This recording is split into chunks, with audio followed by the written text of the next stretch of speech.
Isa ka rin ba sa matagal na dito sa Japan at nangangarap magkaroon ng negosyo pero hindi mo alam kung paano ang mag-umpisa? Guys, baka sa video na ito matulungan ko kayo dahil isi-share ko sa inyo ang mga experience ko at kung ano yung mga ginawa ko para makapag-start ng food business dito sa Japan ng legit. Pero bago yon, syempre, magpakilala muna tayo sa mga hindi pa nakakakilala sa akin. My name is Jerica Jiwara at may 4 na taon na tayong nagninegosyo ng Filipino restaurant dito sa Fukuoka, Japan. Kwento lang ako sa inyo guys, pero magkape muna ako.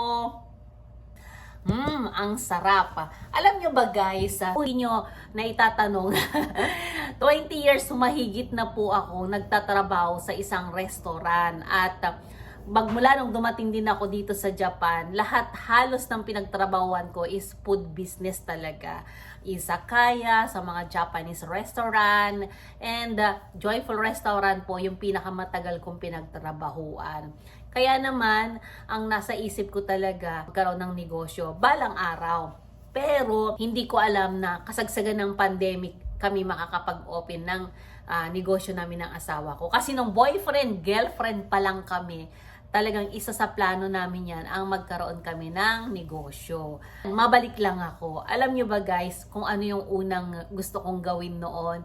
Kasi active ako noon sa pagdadala namin ng Divine Mercy sa bahay-bahay. At yun, parang gusto ko na lang yun na lang yung gawin ko. Pero meron dito sa puso ko na kaba dahil kung magi-give up na ako sa trabaho ko, papaano na yung pamilya ko sa Pilipinas, papaano na yung mga umaasa sa akin, at yung mga babayarin. Alam din yun ni Lord, kaya hindi niya pinagkaloob sa akin or yung plan ko. Kaya minsan talaga iba yung gusto natin sa plano ng Diyos sa atin. Tama ba ako? May mga gusto tayo o may mga plano tayo na hindi ayon sa plano ng Diyos para sa atin. Yun ba yung tamang terms? Anyway, yun. Siguro sabi ni Lord, hindi ako para doon talaga. Dahil ang pagsaserve man sa mga tao, na-experience ko na 4 na taon, yung ginagawa ko din pala ngayon is isang pagsaserve din sa mga tao. Kaya, yung pangarap ko noon na mag-serve sa mga tao, eto, binigyan din ako ni Lord talaga na yung fit para talaga para sa akin. Yung nag-i-enjoy talaga ako sa ginagawa ko. At naniniwala ko na ang Diyos may plano talaga para sa atin. Kaya dapat minsan tanungin din natin siya. Hindi lang yung tayo yung nagsasabi ng plano natin, ng gusto natin. Minsan makinig din tayo, Lord, ano ba talaga yung plano mo para sa akin? Kasi kasagsagan ng pandemic, hindi ko rin ma-imagine na sa kasagsagan ng pandemic, ako makakapag-open ng negosyo ko. Kung ang dami-daming mga nagsisipagsaraan ng mga negosyo, ako naman yung nag-open at hindi ko rin masisisi minsan yung mga nagsasabi sa akin na tanga daw ba ako, baka dyan ay, yung mga ganon. Kasagsagan ng pandemic, sino daw ba yung tangang mag-o-open? Pero naging smooth naman ang lahat. Alam ko na ito ay regalo ng Diyos sa amin. Naniniwala talaga ako na pagka para sa iyo talaga, gagawa at gagawa ang Diyos ng paraan para maging maayos ang lahat.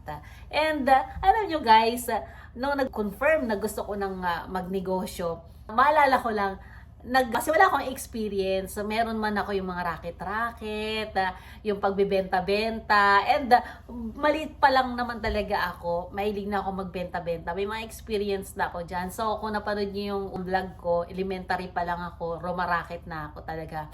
Rakitera. Siyempre, sa hirap ng buhay kasi, kaya nagpapasalamat ako sa mga na-experience ko nung kabataan ko. Dahil ngayon, alam mo yung experience na yon katulong dahil gamit ko ngayon na nakadag doon sa kapalmoks. Kasi nga, sa pagbibenta kasi kailangan makapalmoks. Anyway, hindi naman kasi benta-benta lang din naman yung importante. Pero yun, mabalik na naman tayo. Medyo nawawala tayo doon sa kwento. Kasi gusto ko ikwento sa inyo. Meron kasi akong kaibigan na meron ding isang food business. Ang asawa niya is Japanese. Mag-asawa sila and yakitori at saka izakaya yung ino-operate nila. dahil nga gusto kong magtayo rin ng sarili kong negosyo, for experience, nagpunta ako sa kanya and then sabi ko, Maricel ang pangalan niya. Thank you, Maricel. Shout out sa'yo.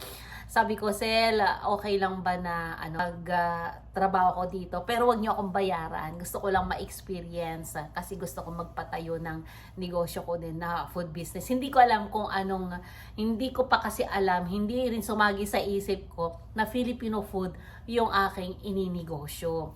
And then sabi niya, naman natin kayo, sige. Ang bait-bait naman talaga ni Maricel. Tapos yun, ilang beses din ako nga nag-part-time sa kanya. At napakabait niya kasi hindi nga ako humingi ng sweldo. Pero pag uwi naman, ang daming balot sa akin ng yakitori. Ang sarap naman talaga, guys. Tapos meron din akong isang Japanese na kaibigan na nagtatrabaho sa bartender. Nag-try din ako mag-apply sa kanya pero libre. For experience lang din. Ayun, siguro mga ilang araw din akong nag-part-time sa kanya nang walang bayad. Kasi nga, hindi ko pa alam guys kung ano yung papasukin ko. Nung nagpaalam kasi ako sa asawa ko tsaka sa anak ko, nung sinabi nilang, kaya mo yan mama kung ano man yung negosyo na gagawin mo pagdating sa food business nga. Kaya, ayun, to be short, nakapag-start tayo ng negosyo dahil sa mga nakapaligid sa atin. Pero alam nyo ba guys, hindi ko rin alam kung paano mag-start. And yung asawa ko lang ang nagbigay sa akin ng idea na tawagan ko daw yung real estate agent namin nung nagpatayo kami ng bahay. Buti na lang, naisave ko pa yung telephone number. And then tawag ako. Tapos sabi ko nga na gusto naming magkaroon ng negosyo. Meron ka bang kakilala or meron ba kayong pwesto na may offer sa amin? And then, sabi niya, hindi raw related yung negosyo nila sa ganon, magkaiba pala yun. Kasi dito sa Japan, iba-iba kasing lisensya. Pero sabi niya sa akin, meron daw siyang kakilala. Ipapakilala daw niya sa akin. And ayun, pinakilala sa akin, yung nagdala sa akin kung saan tumutulong sa mga baguhang negosyante para makapag-start ng negosyo. Alam mo yon, talaga napaka-importante nung yung connection.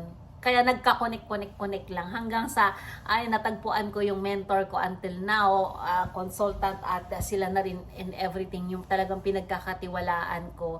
Kung meron man akong mga dapat gawin, kaya naging consultant ko dito. Short, sila yung tumulong talaga sa akin kung paano makapag-open ng restaurant dito sa Japan. Pero alam nyo guys, nagdalawang isip din sila.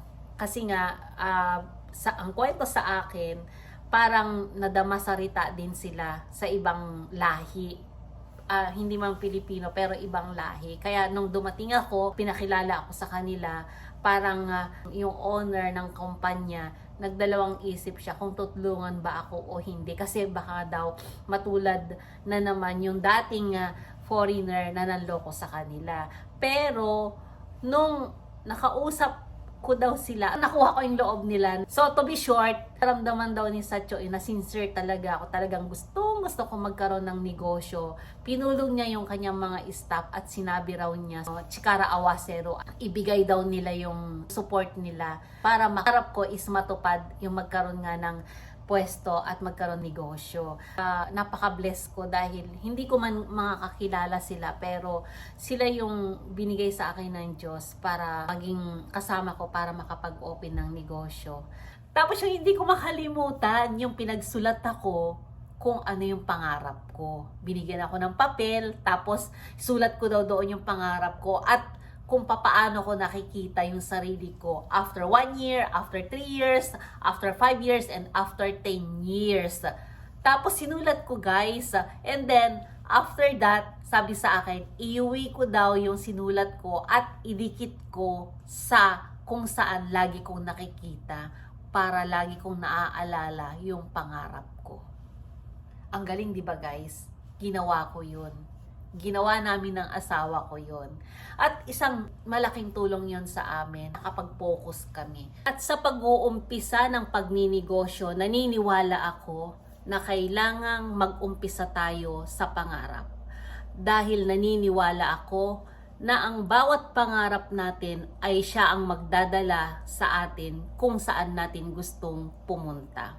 At kung wala ka pang pangarap, or hindi mo pa nakikita yung sarili mo in the future, ipagdasal mo sa Diyos dahil naniniwala din ako na ang bawat tao ay may regalo ang Diyos na pangarap.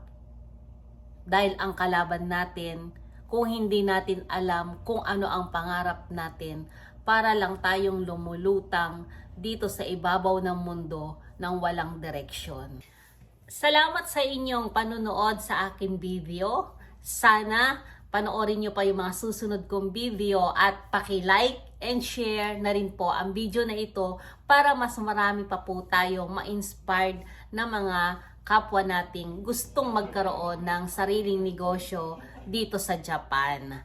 At sana rin guys, i-follow nyo po ito at i-subscribe na din dahil mag-a-upload pa po ako ng maraming video para ma-share ko sa inyo yung aking mga karanasan sa pagninegosyo at kung ano yung mga ginawa ko para makapag-start ng negosyong legit dito sa Japan. Maraming salamat! Kita-kits!